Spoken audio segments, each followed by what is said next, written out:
तो दोस्तों स्वागत है आपका एक्सेल सीरीज़ में जिसमें आप बनेंगे ज़ीरो से हीरो इन 30 डेज़।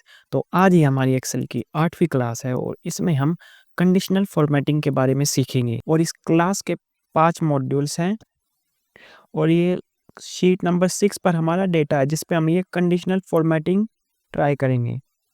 सो देख लेते हैं। सो मॉड्यूल 1 कंडीशनल फॉर्मेटिंग को कैसे अप्लाई करें। Steps for apply conditional formatting. Select range को सिलेक्ट करना, ओपन कंडीशनल फॉर्मेटिंग यानी कि होम टैब में कंडीशनल फॉर्मेटिंग यानी कि यहाँ पर जाना और हाईएस्ट सेल रूल्स सेलेक्ट करना और ग्रेटर देन सेलेक्ट करना और फिर अपनी वैल्यू डाल देना और सेलेक्ट फॉर्मेटिंग स्टाइल यानी कि red light red colour field with dark red text और क्लिक ओके।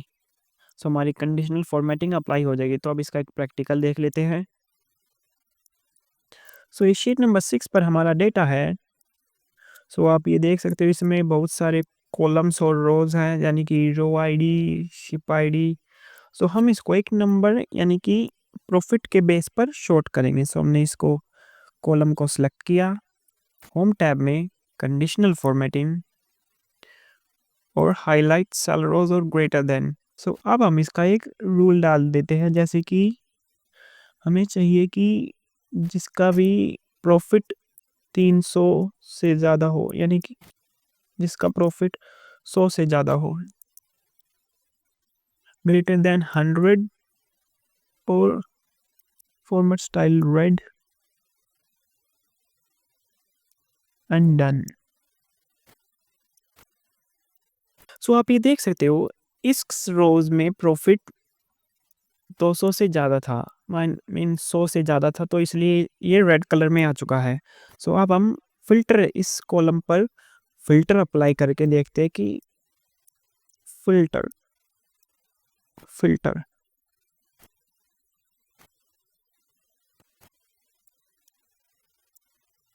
सो हम इसको देखते हैं कि इसने सभी रोज को सेलेक्ट किया है या नहीं। सो ग्रेटर देन 100 डाल देते हैं, प्रेस ओके। सो आप ये देख सकते हो इसमें सिर्फ 4 ही रोज थी जिसमें कि प्रॉफिट 200 से 100 से ज़्यादा था, तो इसने उसको रेड कलर में डाल दिया है। सो अब हम बैक चलते हैं। सो अब हम बढ़ते हैं अपने मॉड्यूल 2 की तरफ। ये हमारा मॉड्यूल 2 और इसमें हम कलर स्केल के बेस पर कंडीशनल फॉर्मेटिंग अप्लाई करेंगे। सो हमें कलर स्केल अप्लाई करने के लिए डेटा रेंज को सिलेक्ट करना, कंडीशनल फॉर्मेटिंग में जाना, होम टैब में कंडीशनल फॉर्मेटिंग यानी कि यहाँ पर और फिर कलर स्केल ऑप्शन पर जाना और अपना मनचाहा कलर सेलेक्ट करना यानी कि green, red, yellow, green, whatever जो भी आप चाहें और फिर ओके प्रेस कर देना। क्यों यूज़ किया जाता है? डेटा को आसानी से समझने के लिए यानी कि ट्रेंड्स और आउटलायर्स को देखने के लिए, डायनेमिक अपडेट्स यानी कि colour updates as data changes यानी कि जब डेटा चेंज होगा तो कलर भी चेंज हो जाएगा, और great for large data set, help visualise numeric patterns effectively बड़े डेटा सेट में। सो हम इन तीनों कॉलम्स को सिलेक्ट करते हैं, कंडीशनल फॉर्मेटिंग पर जाते हैं, कलर स्केल, और हम यहाँ पर कोई भी कलर चुन सकते हैं जैसे कि ये डाल दे रहा हूँ। सो अब जो आउटलायर है आप इसे देख सकते हो कि ये।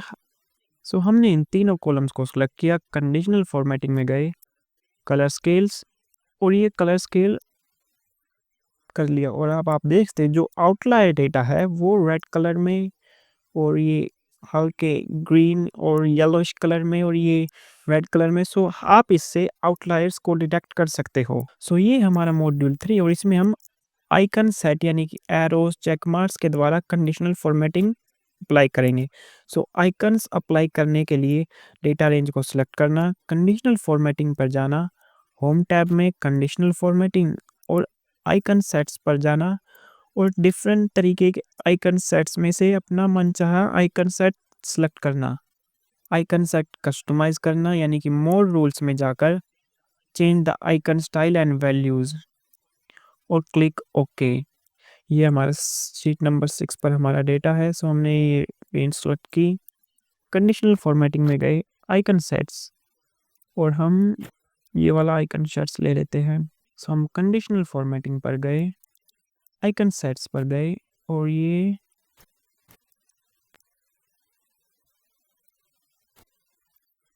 ये देखिए दोस्तों इसमें हम ये देख सकते हैं कि ये डेटा माइनस में है। सो ये आउटलायर के रूप में आ चुका है। अब हम बढ़ते हैं अपने शीट नंबर 4 की तरफ। डुप्लीकेट वैल्यूज को हाईलाइट करना कंडीशनल फॉर्मेटिंग के द्वारा। इसके स्टेप्स हैं: डेटा को सिलेक्ट करना, कंडीशनल फॉर्मेटिंग पर जाना, होम पर कंडीशनल फॉर्मेटिंग, और हाईलाइट सेल रूल्स में जाकर डुप्लीकेट्स वैल्यू पर जाना, और फॉर्मेटिंग स्टाइल चूज करना, और क्लिक ओके।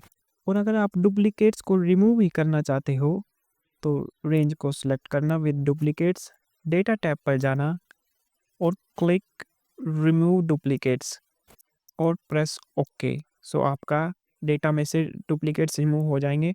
और हम इसका यूज़ क्यों करते हैं? इजीली डुप्लीकेट्स को देखने के लिए, डेटा को क्लीन करने के लिए सेल्स डिस्काउंट में जाते हैं और इसमें डुप्लीकेट्स देखते हैं। Highlight cell rules, duplicate values, press okay.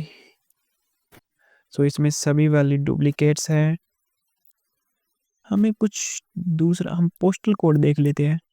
Postal code में जाकर और highlight cell rules, duplicate values, press okay. और ये इसमें भी सभी डुप्लीकेट्स है। तो मैं आपको एक नया डेटा बनाकर और उसमें डुप्लीकेट्स दिखाऊंगा। जैसे कि यहाँ पर गए और ये नया डेटा डाल देता हूँ। सो इसमें डुप्लीकेट्स हैं।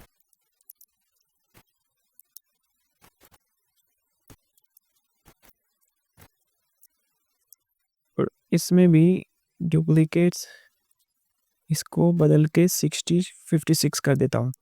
सो इस डेटा को सिलेक्ट किया, कंडीशनल फॉर्मेटिंग पर गए, हाईलाइट सेल रूल्स और डुप्लीकेट वैल्यूज, और डन।